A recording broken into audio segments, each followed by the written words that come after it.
Let's observe silence for a few minutes.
Om.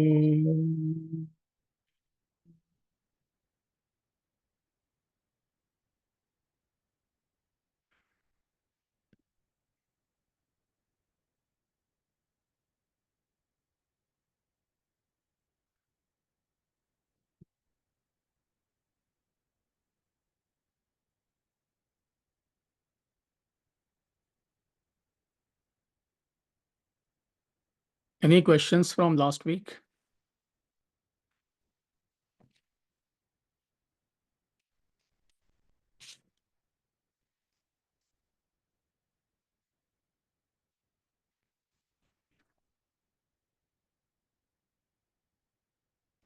So last week we finished studying the third chapter, the virus of attachment.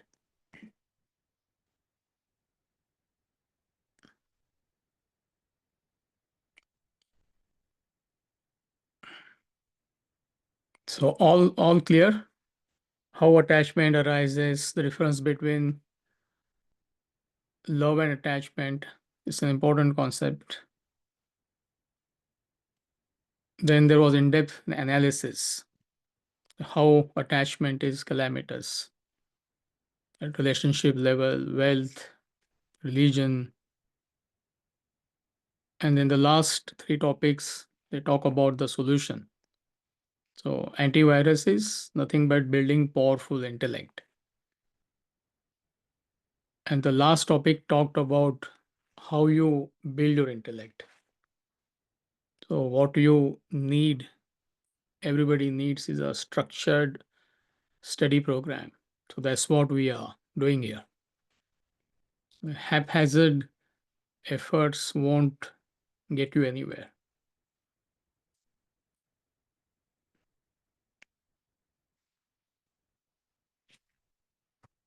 So all clear? Chapter 3.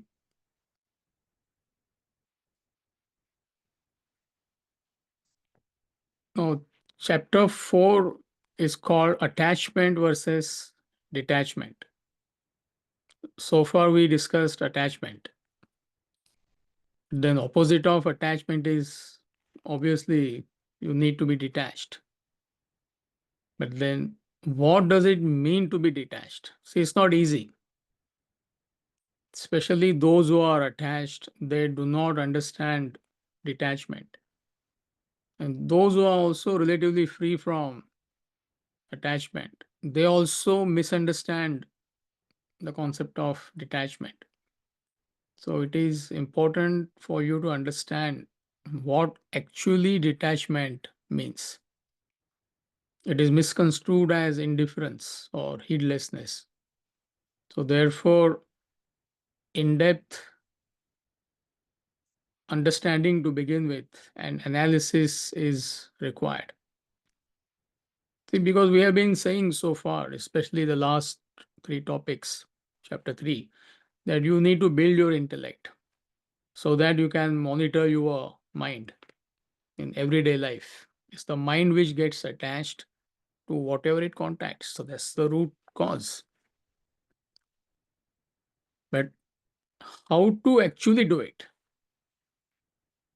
Do you understand the thought flow?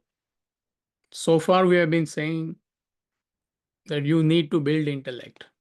That's the solution. Last three topics. So fine. So when you start building intellect, what will help you? What tools? What analysis will help you to build intellect? How do you handle wealth? So how to be detached? That's the analysis. So that analysis itself will help you to think on your own. This is how you build your intellect. And at physical level, most people they have weakness for sense objects. It could be one or two, or it could be all five. So how you handle sense objects? So that's the thought flow. That is the analysis. So explanation itself, they give us tools to think. This is how it helps to build intellect. So that's the chapter all about. And there are 6 topics: material level, physical level, emotional level. Important to understand at emotional level. A lot of people get confused. Ego level, religious level, and then he explains the concept of detachment in detail. Another word for detachment is renunciation. So that's the chapter all about. So let's listen to the introduction.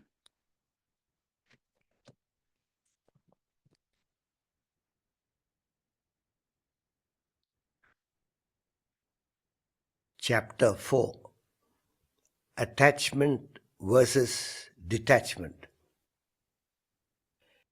The virus of attachment has assumed alarming proportions. The human mind is attached to virtually every aspect of the world. The virus has destroyed relationships, leaving little peace and harmony among human beings. The mind needs constant monitoring and guidance by a discerning intellect. It is interesting to note that this exercise is applicable only to humans. All other creatures need no such governance. They are generally disciplined in their way of living without any indulgence. There is no such coverage for the human race.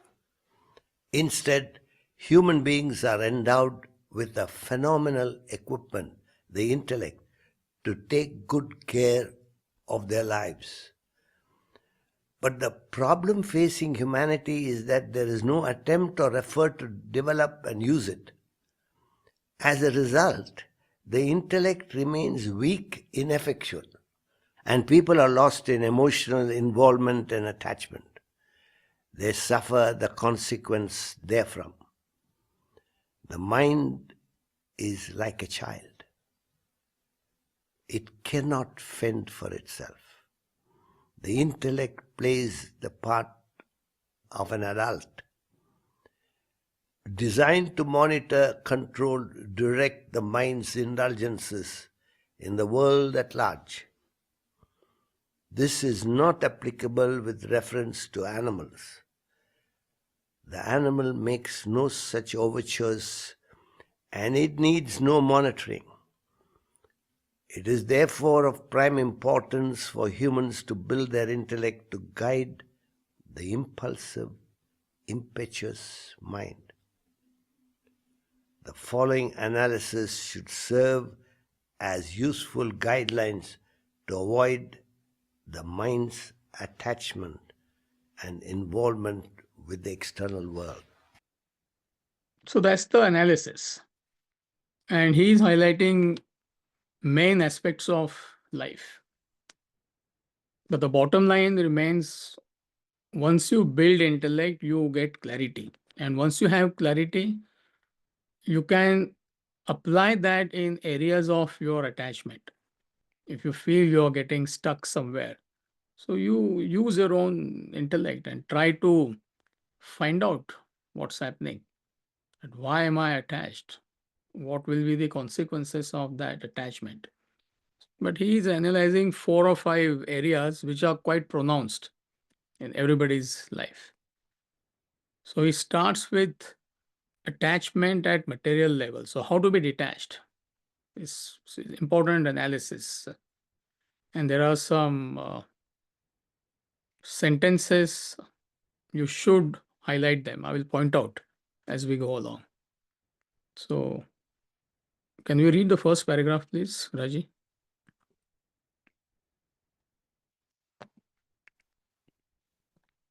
Material level. At the material level, the mind displays its insatiable thirst for wealth, craves for more and more riches. Enough is never enough. In the chase for acquiring material wealth, one could cause harm to oneself. Thus, there is a need for a strong intellect to guide the mind and not frustrate, strangle it. A discerning intellect should properly educate the mind that desire-ridden pursuits for wealth lead one nowhere. The mind can never find the satiation, contentment that it seeks in its material pursuits in the world. Instead, the mind develops fatigue in the pursuit of wealth. It's a state of weariness and boredom. The mind needs to be educated that money cannot buy inner peace and happiness, that the gross cannot control the subtle. Iron and gold can buy only iron and gold. Hence, you need a powerful intellect to realize the futility of the mind's incessant pursuit for material wealth. The intellect must analyze and interpret the true meaning of richness and poverty.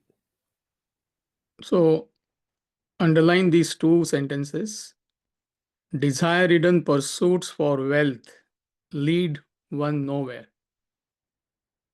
It's on page 99, maybe 4th or 5th line from the top. That desire-ridden pursuits of wealth lead one nowhere. So this is actually meant for discussion. When you have small group discussions on Wednesdays, right, or Thursdays, somebody should ask this question, can you please explain? It's meant for discussion.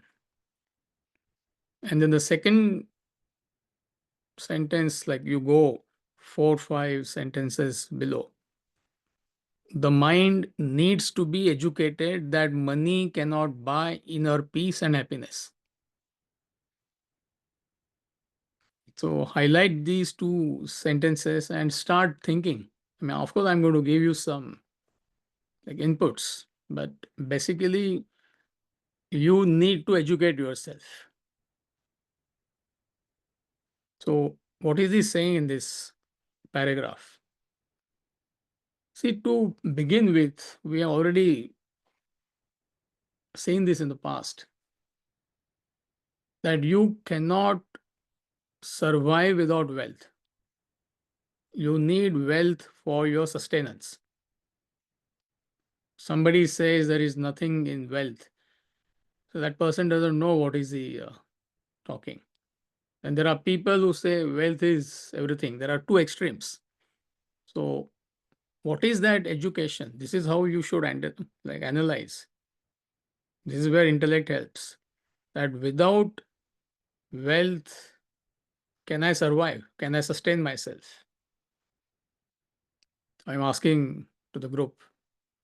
If you don't have money, if you don't have wealth, can you survive? Can you sustain? Can you fulfill your basic necessities of life? Your needs, your family members' needs.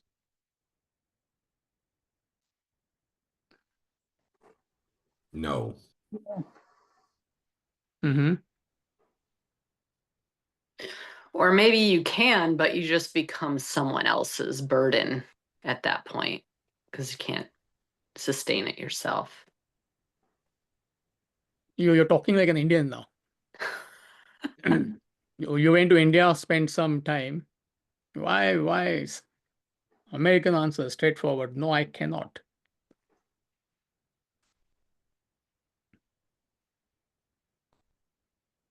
Anyone else? So you can't. It's common sense that you cannot sustain yourself. You can sustain. There's a way, then you become a burden on somebody else. But in that person needs wealth to take care of you. So you cannot sustain yourself without wealth. So wealth is a commodity which is required for our survival, for our sustenance. Period. So there is no other role of wealth other than this. Wealth cannot buy you happiness. This is the misunderstanding. People believe that when you acquire wealth, then you become happy. And all wealthy people will be happy, and the richest person will be self-realized. So much of happiness he gets, he has all the wealth in the world. So usually we find it other way around. Again, nothing wrong with wealth. The more you acquire wealth, the more the pursuit, more decadence of your personality. All mental health issues are related to wealth. So obviously, wealth cannot get you happiness, but it is required. It is a commodity with which you can buy sense objects, and sense objects are necessary for our survival. So if you understand this, rest of the explanation is quite easy. But the problem is, once that pursuit starts, once the mind takes over, it has no direction or dimension. It can go in any direction. I want somebody else's wealth. This is how people cheat. How many of us are getting calls on the phone? What do you call them? Scammers, right? I mean, every other day, there are potential scammers. I think yesterday I got a text message. I think that Easy Pass. I go to New York a few times a year, for the retreat. The turnpike something. X amount is pending, and if you don't pay, they mentioned some date last year, and I had gone twice. I had driven that legal action will be taken to the fullest extent of the law, or imprisonment. I got scared. Oh my God! And luckily, I had saved the invoices. I have to for the non-profit. And I scanned. The moment I scanned, they said, "Did you receive this message?" Because they can make out you already made a payment. So we all are going through these experiences, but somebody is doing it. Millions of people who are doing it. So there is no direction. Is that a way to earn wealth? Maybe for some people. Or there is no dimension. You get how much you get is not enough. Okay, fine, you get wealth. Mind would want something else. You want power.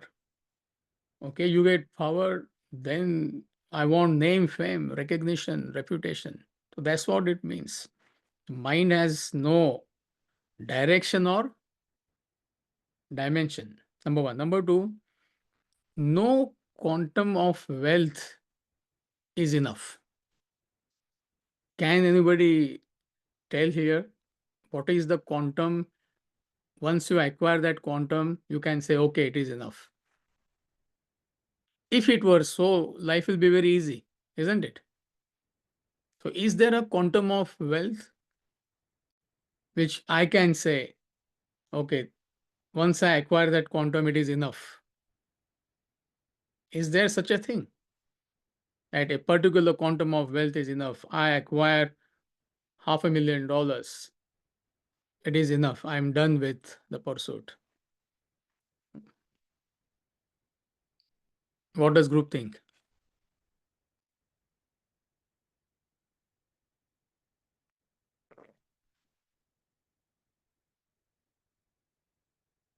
Enough is never enough. Mm-hmm. Anybody disagrees with Tim? Eh, honestly, I do think like this sometimes. I think, okay, I'm going to need X amount of money to survive until retirement. And, um, and yeah, and I don't necessarily think about it as like, this is how I must do it or whatever, but it crosses my mind for sure, that there is a amount that has to be earned or acquired somehow to sustain. Which is required. I mean, it's a practical approach. I mean, you need to plan your future. There's nothing wrong with that. The analysis is you acquire that amount. The point is it enough? That's the whole thing. $1 million should be in my retirement fund. Okay, make it 1.5 million to be on the safe side. Once you get $1.5 million, you can see it. Is it enough? See, that's the problem. Till you acquire 1.5 million, just a figure I'm giving, you genuinely believe that I'm going to be okay. Once you hit 1.5 million, immediately you want more. If I get $2 million, there'll be complete security. Then I'll feel, even if something happens, I'm okay. You hit $2 million, but will I be able to change my car every 3 or 4 years once I retire? For that, I think I need $3 million. It goes on. It's a wild goose chase. So that's called as money psychology. It's interesting. So therefore, we say no quantum is enough. If it were so, life will be very simple, isn't it? Number 3, desire-ridden pursuit of wealth leads nowhere. That's the statement I told you to underline. Desire-ridden pursuit is not saying you should not earn wealth. Desire-ridden pursuit, meaning that craving for wealth. Wealth is not a problem. Craving for wealth is the problem. So, desire-ridden pursuit of wealth, if your pursuit of wealth is desire-ridden, then it leads you nowhere. Why it leads you nowhere? Again, there are two possibilities. One thing is, fine, you acquire a lot of wealth.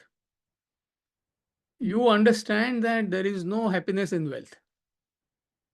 This is what has happened to people who are well to do.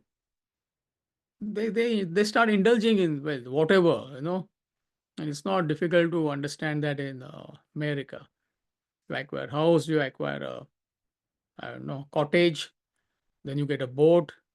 You want to go on a cruise, you've already been on 6, 7 cruises, you have all the money.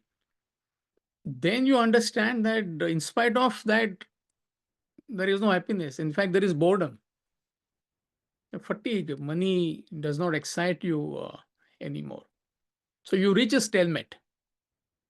That is one extreme. Other extreme is you don't earn wealth. You may try. Most people would belong to this category, and they remain frustrated throughout their life. There is jealousy, there is envy, there is anger, rage, if it is really powerful desire. So either way, it is a stalemate. You are a loser. So therefore, he's saying desire-ridden pursuit of wealth gets you nowhere.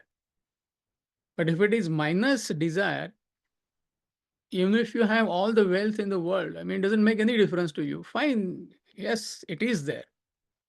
You will use it for the welfare of the world, for everybody else. So these two extremes are there. Amiji, Yeah. I have a question. Mhm. So, to survive and to sustain myself, this is also a desire. So, if Right. I say desire ridden pursuit leads nowhere, maybe it's also then necessary to look at it in a little bit more nuanced way, right? So, I think what you're saying is the healthy desire, I mean, or higher value, whatever, higher level desire to sustain and to survive is okay, to acquire money. And in terms of, wealth, I find it also so interesting that we're talking here about millions to survive. Right. That is also not even needed. But, it's also a way of looking at it, how much you really need to survive. Are you more on the modest side, or are you more on the, yeah, I need my 3 millions, like, to survive in retirement, which is maybe somewhat also already, yeah, too much even of a thinking. But so in terms of the desire-ridden pursuit, I think, do we need to maybe make a qualification here in terms of what the desire is? See, when we say desire, you have to go back to the very basis. Money can buy you only sense objects. So you heard me saying this many times, isn't it? Money can buy you only sense objects. So how many sense objects I need? See, that is where the whole problem starts. It is subjective. What applies to me doesn't apply to you. What applies to you may not apply to Raji. So I may feel that I definitely need a cottage, like somewhere in Florida, it gets too cold, so some nice house I should have. Okay, I get a cottage. Then I see every other person is having a boat. So I immediately mind pitches up, okay, I mean, you feel incomplete. I mean, what is a cottage, what is a condo minus a boat? Then I want a boat. Again, if you see, it's very interesting when they, what do you call that, where they park the boat, the harbor, there is a range. From small, tiny to then there is a like mini yacht to where? That is where the problem is. So money can buy you all these sense objects. So that is desire ridden. That does not mean you should not have a desire to have a house. It is legitimate. You know, you need a roof on your head. Like Anna said, you need financial security, especially once you stop earning. That is legitimate. But again, there is no end to it. So that's the trap. Therefore, it becomes complex. And he's going to explain to us beautifully in the subsequent paragraph that what's the solution. So, which fulfills your like needs and also you enjoy life. So, it is a win-win situation. So, therefore, says mind needs to be educated that money cannot buy inner peace and happiness. Do you get the link?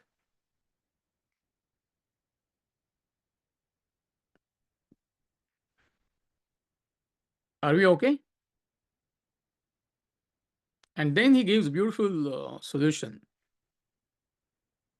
Next paragraph, please, Raji.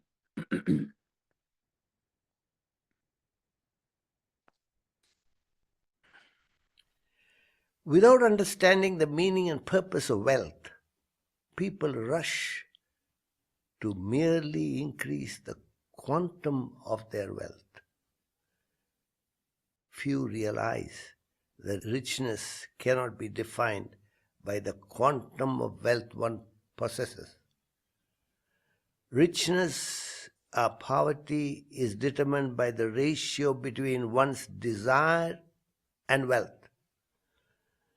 If a person's desire for wealth exceeds the quantum he possesses, he would be deemed poor. And when his desire is contained well within the level of his wealth, he is rich. People the world over are unaware of this simple law of life, and they madly pursue and accumulate wealth without monitoring this ratio. As a result, their desire swells beyond the level of their riches. They feel a sense of wanting, lacking, regardless of what they possess. There is no taboo in acquiring more wealth. Only remain cautious that your desire does not indiscriminately shoot beyond the level of your wealth. In effect, never let your present happiness depend upon your future acquisition. This is where he explains it, beautifully. And there's no other explanation required if you understand. Are you with me? So the main point here is what? I'm going to explain what is the main point here. What is the solution?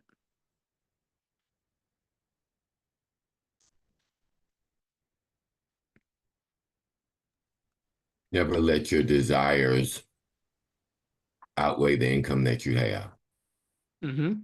and less than what you make. Mm-hmm.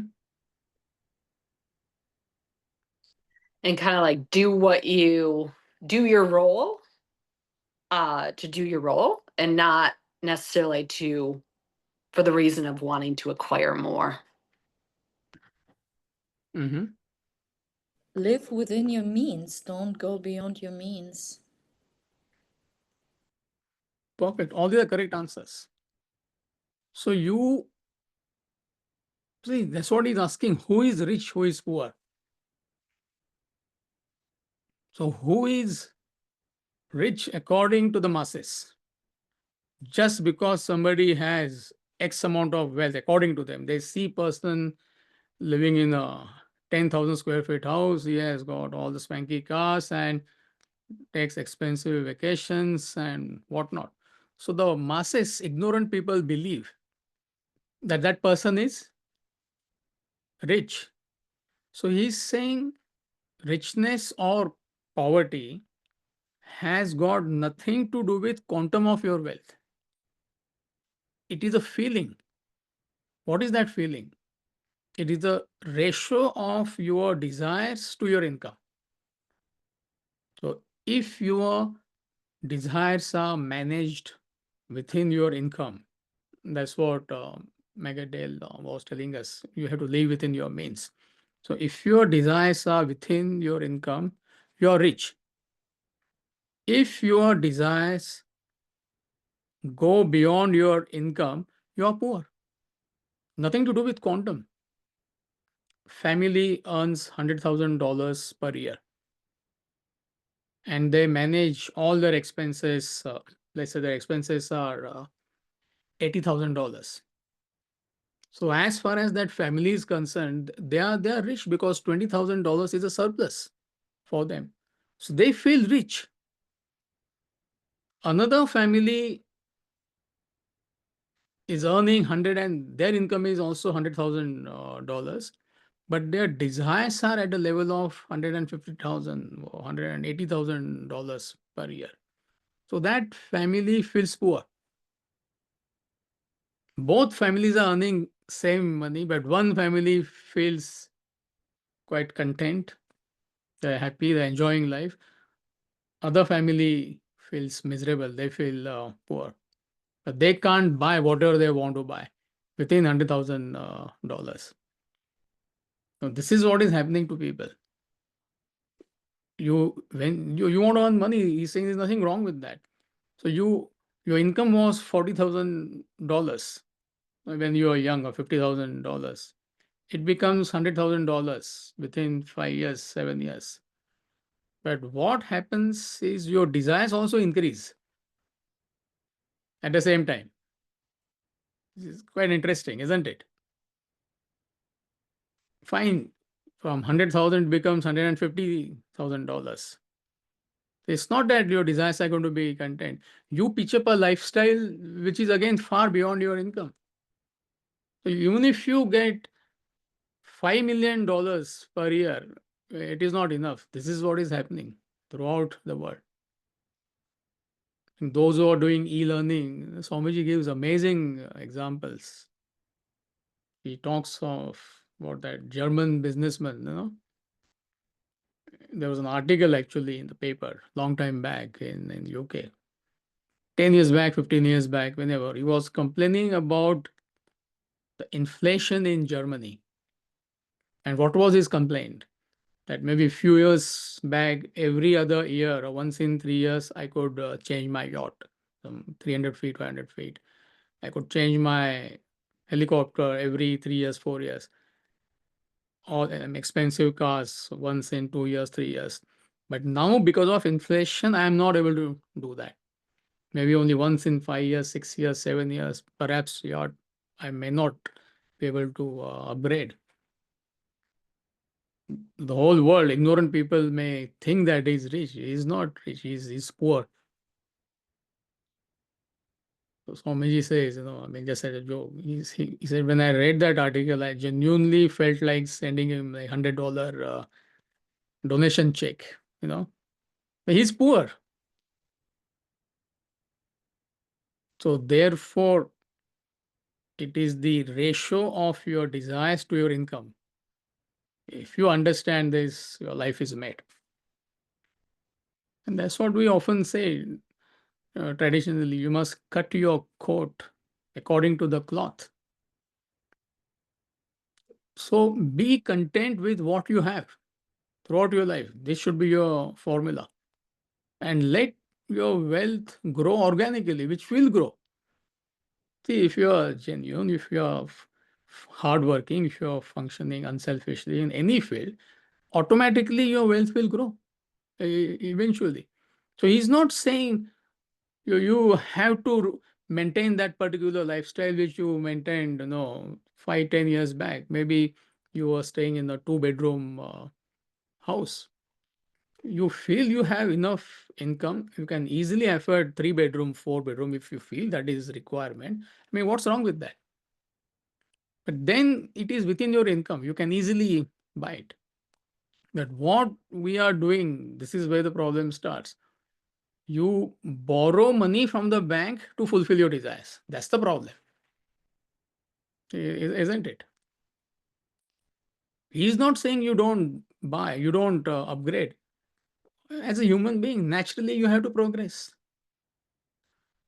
But you are fulfilling your desires by borrowing money. Actually, you don't have that income. So your desires are not contained within your income. Your desires are exceeding your income. That is where that borrowing comes in, isn't it? Even people borrow to go on a vacation, like cruise.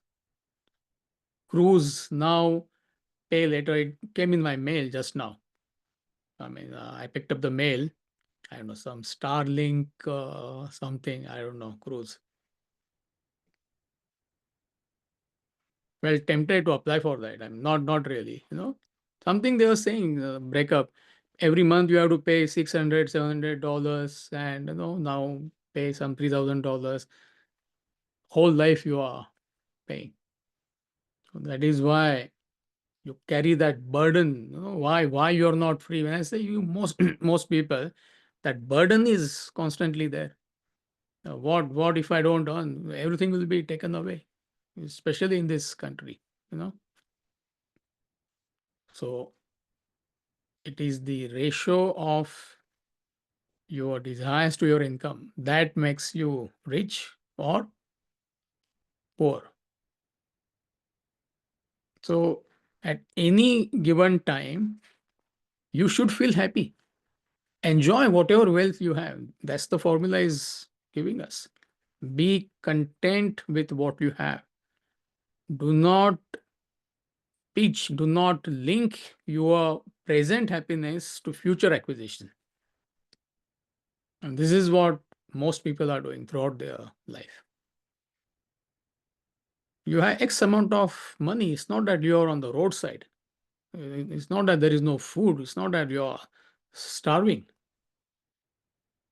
Whatever wealth you have, enjoy with that wealth. Be content with that wealth. And when the wealth, so be happy. If you're not happy in the present, you can never be happy throughout your life. You believe if I buy a 5-bedroom house, I'm going to be happy. You're living in a 2-bedroom house, 3-bedroom house. There are people who don't even have 3-bedroom house. In this weather, there are some homeless people. They're pitching up a tent and living. There's so many homeless people in San Francisco. I mean, we all have seen that. At least you're not that bad, isn't it?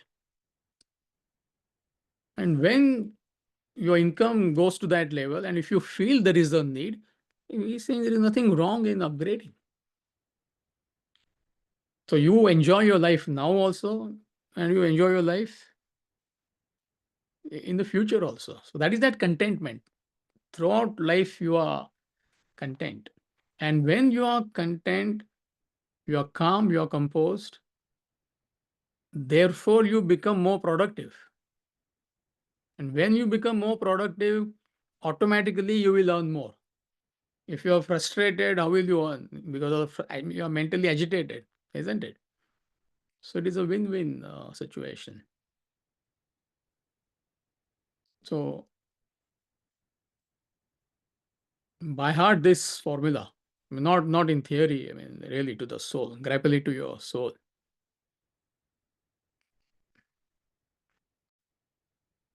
Are we okay with this, the group?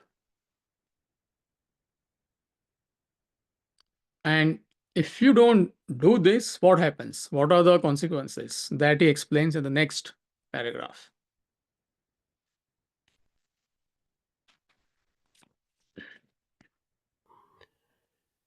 Since the mind has no direction or dimension, its demand for material objects is limitless, endless. The mind is bereft of reason and judgment. It can demand anything. And when its desires multiply and remain unfulfilled, people meet with one of two consequences. Either they suffer from mental agitation and frustration at not being able to fulfill their desires, or they violate rules and regulations, break moral and legal barriers to gain the object of their desire, and face severe repercussions. The solution to this problem of the mind's obsession and its dire consequences lies in a strong intellect policing the mind from getting out of control. Underline the last sentence. Policing the mind from getting out of control. A strong intellect does that. A strong intellect policing the mind from getting out of control. So there are two main points here. When the pursuit of wealth is desire-ridden, you have that obsession, you have that tremendous craving or a greed. One set of people, they remain frustrated throughout their life. It doesn't matter how much they earn. Most people, 90-95%, they belong to this category. But another set of people, they break barriers and they get into trouble. Moral, legal barriers, they break. It's like they evade their tax or some manipulation they do, the cheating, or they get involved in some scams. How many we have heard? How many cases we have heard, isn't it? In this class, we often give this example, this 2008 The financial, the whole America crashed. And the whole world also crashed, the financial market. Who brought down that financial crash? Who were people? Which people were responsible for that crash? Like super wealthy people. It's interesting. And we often give this example. This one guy, his ambition, well-known guy. I mean, he used to hobnob with prime ministers and CEOs and all that. Brilliant guy he was. I mean, from rags to riches story. The Indian guy, Rajat Gupta, if you know who I'm talking about. So his ambition was to be in a billionaires club. You understand the psychology. He was at 700, $800 million wealth. But he's not a billionaire. And there is a billionaires club in Manhattan. So there he was looked down upon. I mean, meaning he did not get that respect. I mean, he's not a billionaire. So to be in that club, to dine with those people, to wine with those people, so that he is accepted, he got involved in that insider trading. He was on the boards of many companies and he used to give that information, right? And he was caught. And I don't know, I mean, the rest of his life he's going to spend in jail or a good amount of time. And interesting is, some of the billionaires, he wanted to become billionaires, they wanted more. So 1 or 2 billionaires, they also ended up in prison. Do you understand? I mean, where do you draw the line? He thought once he becomes a billionaire, $850 million looks good, or $1 billion in your bank account looks good. Anytime $1 billion. So he wanted that magic figure. For that, he got involved in scams, ruined his life. And the billionaire he wanted to emulate billionaires. Two of them they wanted at a different level. They were at 3 billion, 4 billion, 7 billion. They wanted to cross $10 billion. So they also were involved in that scam. They also got caught. So that frustration. So that frustration could be at a level of when you don't have anything, and also when you have all the money in the world. Still, you could break moral and legal barriers. Therefore, the story is powerful, a true story. It's not that when you don't have anything and you pick somebody's pickpocket. He's also frustrated, isn't it? That is why he's pickpocketing. But these guys, they had everything. Still, they're pickpocketing. I mean, in a glamorous way, suited, booted pickpockets. That's all, nothing else. So one set of people, they remain frustrated. Most people, they remain frustrated throughout their life. Another set of people, they break all barriers, moral, legal barriers. This is how brother is cheating brother. We hear so many times within the family, there are so many problems. Sometimes husband cheats wife, wife cheats husband. I mean, unbelievable. This is how crime takes place. So you break all moral, legal barriers. How many crime stories are there where they kill their own spouse for insurance money? Hundreds of stories are there, true stories, all over the world. In America, if you watch crime shows, I mean, you can't understand. How could anybody do that? One gentleman, you can't call him a gentleman. One man, he killed his own wife and 2 kids for insurance money. How can a man kill his own 2 kids? Inconceivable. But it is happening. So therefore, he says you break all moral and legal barriers and ruin yourself, basically. So therefore, the solution to the problem is mind's obsession and its consequences. That's the problem. And the solution lies in strong intellect policing the mind. So the moment any thought comes, so you have to use your intellect. If you use your intellect, if you nip that desire in the bud, nothing will happen. But if you're not careful, then it spirals out of control. And once it goes out of control, I mean, you're gone. There is nothing you can do. So, interesting analysis and very important. So, beyond a point, I can't explain. Like I said, you need to understand on your own. You need to discuss this over and over again. In the groups, whatever groups we have. A lot of I can see at least 5 to 6 questions here. Yeah, I won't tell you which questions, but if I were in that group, immediately I would have picked up 5, 6 concepts here for discussion.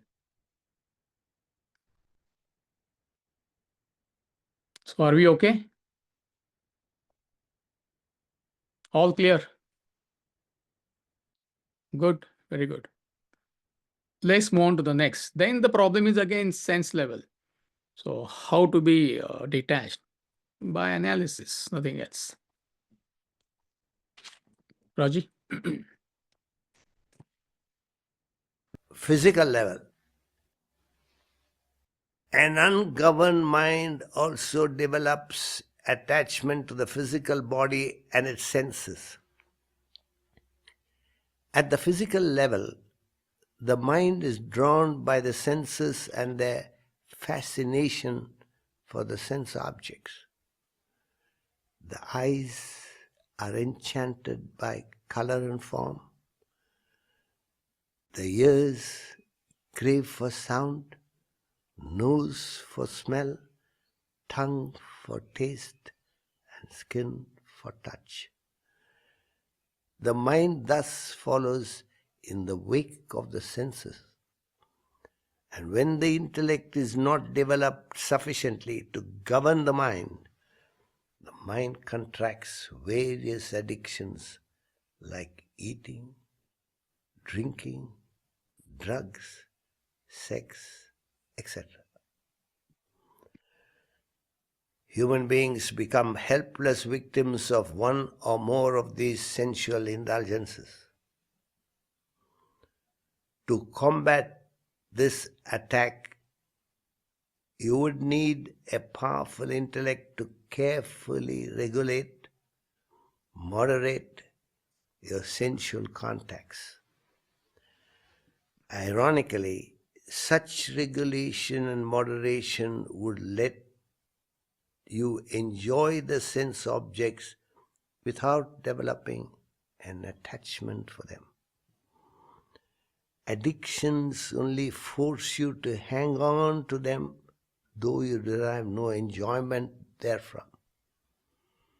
They drive you to a state of neutralization, a state when sense contact does not provide you with any further pleasure. A strong intellect would understand the absurdity of such indiscriminate indulgence. It would exercise caution, regulate your sensual contacts, and keep them alive. So what is detachment at physical level? That is body and its senses. Now, first point is you have to understand body is means to an end. It has to be kept in good repair. You need fit body to achieve anything in life. Worldly goals, spiritual goals, whatever you want to achieve in life, you need a fit body. If body itself is not fit, I mean, what can you achieve? So it has a role, but it is means to an end. It's like a car. Car is means to an end. Car has to be kept in a top condition. Not because you're in love with a car, because, I mean, how will you go from place A to place B if car is not in a good condition? So that's the role of the body. Without body, you can't achieve anything, fit body. So body is means to an end. Even Bhagavad Gita and Upanishad, the theme is transcendental. Beyond body, mind, intellect is your real personality, but they talk about the importance of physical fitness. I mean, it's interesting, isn't it? Some of us have done Upanishads. In the prayer, they are talking about, like I need, the seeker is saying, like, let us be physically fit so that we can pursue spiritual goal. So to pursue anything in life, you need a physical fitness, healthy body. That's the role of the body. Number one. Number two, body is nothing but matter. And any matter is bound to decay. You have to understand that. Body is susceptible to disease and decay. My body, your body. And eventually it is perish. It has to perish, dust to dust. This is what Bible tells us. So you will suffer if you don't understand this. When you're a teenager, you looked different. We all look different when you are 17, 18, whatever fitness. When you're 40, you can't have the same body. When you are 70, you cannot have the same body. When you are 80, you can't have the same body. It is nature. So if you don't understand, this is what happens to a lot of people. They fall in love with their own body. They want to look, I don't know, when you're 70, they want to look as if they are in their 30s or 40s. I mean, yeah, can you go against nature? So whole life you could be frustrated, isn't it? When you are in 40s, you want to be in your 30s. You ask somebody, what is your age? Oh, I'm 39. Actually, that person is 41. But that, oh my God, I'm in 40s. 39 sounds beautiful. But the same person, when he was 31, he said he is 29. So when you are in 20s, 30s, you want to be in your 20s. When you are in 40s, you want to be in your 30s. Whole life. So body is what? Is nothing but a matter. It is bound to decay. But that doesn't mean you don't take care of yourself. You see the other extreme. Either people neglect their body or they are obsessed with their body, physical fitness, health.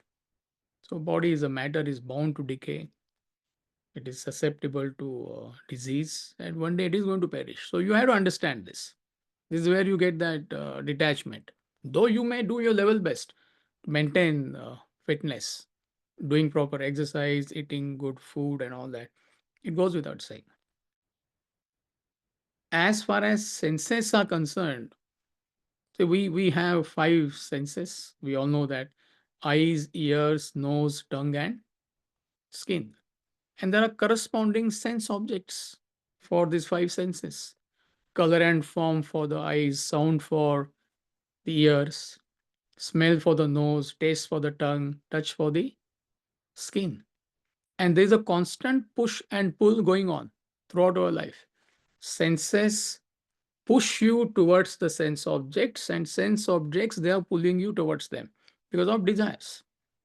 So you have to use your intellect to monitor this contact. Food, for example, you have a desire for good food, and the way they present it, naturally you're drawn towards it. There's nothing wrong in eating good food. There's nothing wrong in having chocolate ice cream or a fudge. But then if you do it all the time, what will happen? So you need to monitor that. Intellect, it is intellect which does that. So throughout your life, you'll have to use your intellect to monitor the contact. And if intellect is weak, you'll be victimized by the senses. And when it is really pronounced, then you get into addictions. gambling, drinking, all sorts of addictions are there. Eating. So where you lose complete control over your mind, intellect is not available at all. So when it is pronounced, it is addiction. It leads to addictions. So you use your intellect and you have to start analyzing that if I indulge, what will happen in future. In Bhagavad Gita, it's a beautiful construction. Sense objects are described as wombs of sorrow. You don't see what is going to happen in the future. Sometimes you see people, so stylishly they smoke, especially on the commercial and all that. So youngsters, they feel like emulating them, vaping. I mean, you go to big city everywhere, but especially you go to Manhattan, Las Vegas, and some so stylish, and you smoke, it glows. You also feel like trying. Oh my God. But what can happen? Once in a while for fun, you do, nothing is going to happen. But what can tobacco do to your body? What can alcohol do to your body? What can wrong food, junk food do to your body? Wombs of sorrow. So you have to start analyzing. See, this is where you get that detachment. Are you following the thought flow? And if you indulge, what happens? You get diminishing returns. If you start indulging, you don't get that pleasure anymore. You are fond of chocolate ice cream. You eat chocolate ice cream every day. I mean, what's the big deal? Within 4 or 5 months, few years, you'll get fed up. And if it is really pronounced, you reach a state called neutralization. That's what has happened to well-to-do people. They indulge in all sense objects and they don't get any pleasure because they are neutralized. So that's what happens if you contact sense objects indiscriminately. But if your contact is discrete, then you can enjoy sense objects for the rest of your life. So moderation, regulation. Vedanta is not saying don't contact, don't enjoy. You like chocolate ice cream, have it once a week, once in 10 days. Whole life you can enjoy, isn't it? That feeling of wanting is there throughout your life. Even between husband and wife, I mean, every other day you are having sensual contact. What's the big deal? This is how they complain, "Oh, there is no spark between us anymore." Spark is there. I mean, too much of spark is there. But if it is like discrete once in a while, whole life, that feeling of wanting is there, isn't it?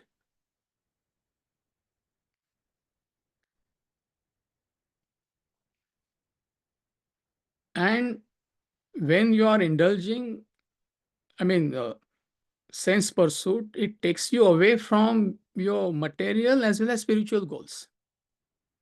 You need to be disciplined, even in your own field, if you want to be on top. If you are indulging wild party lifestyle, what can you achieve? So even your material goals as well as spiritual goals, why can't you be consistent? Don't take it personally. Because I mean, every other weekend you take off. Here, one weekend Toronto, second weekend Timbuktu, third weekend here, this party, that party. How can you be consistent? So it takes you away from your material as well as spiritual goals, sensual indulgence. And mind remains in a state of mental agitation.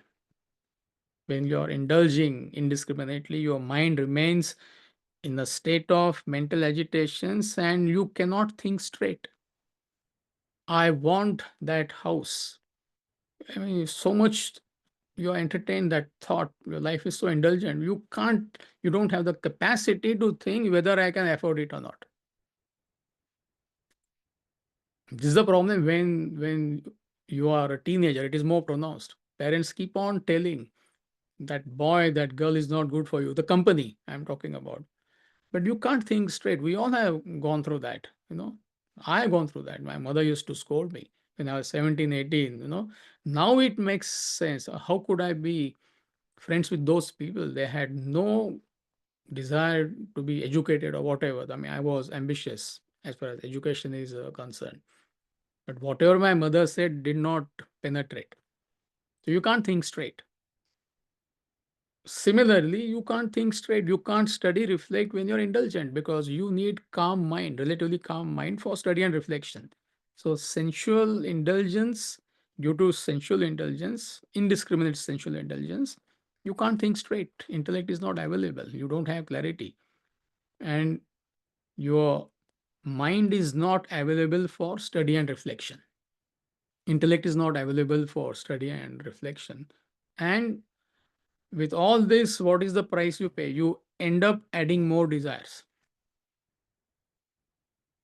So therefore, Bible says, in Bible, Christ says, get thee behind me, Satan. It's all symbolic.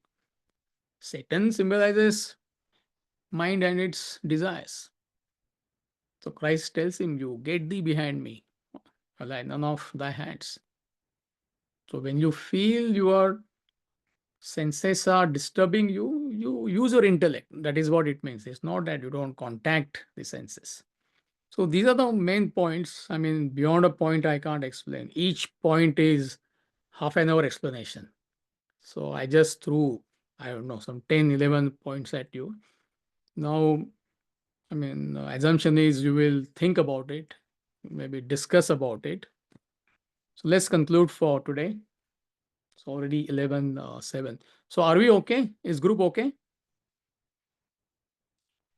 You can come back next week.